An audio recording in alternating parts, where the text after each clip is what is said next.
ताज्या बातम्या आणि घडामोडीसाठी आपण पहा मुंबई वार्ता न्यूज मराठी।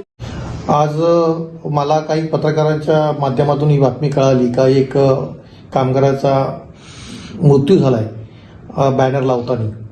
तर मी अंबरनाथच्या नागरिकांबद्दल प्रत्येक वेळेस मी शिवसेनेचा नगरसेवक असून सुद्धा एक विरोधी पक्षाची भूमिका मला मांडायला वेळ येते। अत्यंत दुर्दैवी घटना आहे, कारण का तुम्ही आज बघत असाल एक कामगार बिचारा कुठला तरी उत्तर प्रदेशातला कामगार आहे, परंतु त्याचा दुर्दैवी मृत्यू झालाय। आणि हा मृत्यूचा सपशेल जर कोणी बोलत असाल तर त्याला पूर्णच्या पूर्ण जबाबदार ही अंबरनाथ नगरपालिकेचं प्रशासन, कुचकामी प्रशासन मी सांगेल।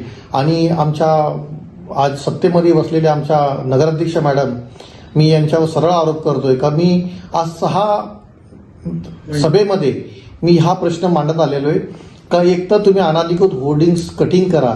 आज अंबरनाथ शहराचं जे प्रशासन आहे तातूर मातूर उत्तरं देऊन प्रत्येक वेळेस ह्या सभेला टाळत आलेले, परंतु आज ही दुर्दैवी घटना झालेली आहे त्याला पूर्ण जबाबदारी अंबरनाथचं नगरपालिकेचं प्रशासन आणि नगराध्यक्ष मॅडम।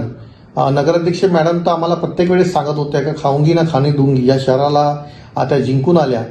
आज CA मॅडम आहेत, परंतु आज तुम्ही बघत असाल जे देणं आहे प्रशासनाला, जे अनाधिकृत होर्डिंग्स लावणारे, आज तुम्ही बघत असाल नेताजी मार्केट, तुम्ही विंको नाका, महात्मा गांधी, 3 मटका चौक, त्यानंतर तुमचं हुतात्मा चौक, पाईपलाईन रोड, ह्या संपूर्ण परिसरामध्ये 25x40, 25x30च्या मोठमोठ्या होर्डिंग्स, त्यानंतर मेन ज्या नगराध्यक्ष मॅडमची बी कॅबिन रोडला जाणारा तिथे एक भला मोठा मला वाटतं 20x50चा बॅनर लावून ठेवलेला आहे।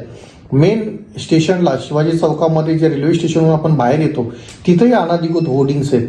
तर ह्या सगळ्या कधी कटिंग होणार? आज त्याच्यामुळे हा दुर्दैवी मृत्यू झालाय। आज बघत असाल तर शिवाजीनगर पोलीस स्टेशनमध्ये हा गुन्हा नोंद करण्यात येतोय।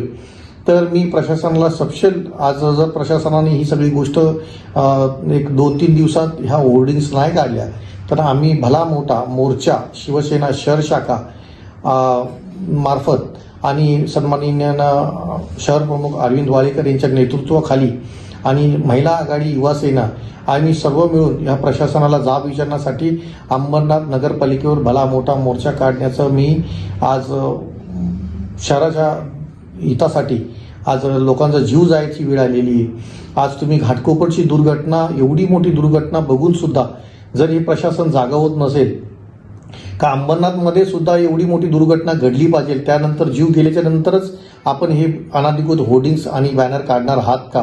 कारण का आज अंबरनाथमध्ये एक कामगाराचा मृत्यू झालाय, तर त्याचप्रमाणे जर शाळकरी मुलं असतील, अंबरनाथ स्टेशन शिवाजी चौकामध्ये जर जाणारे येणारे नागरिक जर त्याच्यावर हा मोठा बॅनर जर पडला तर त्याचा जबाबदार कोण राहणार?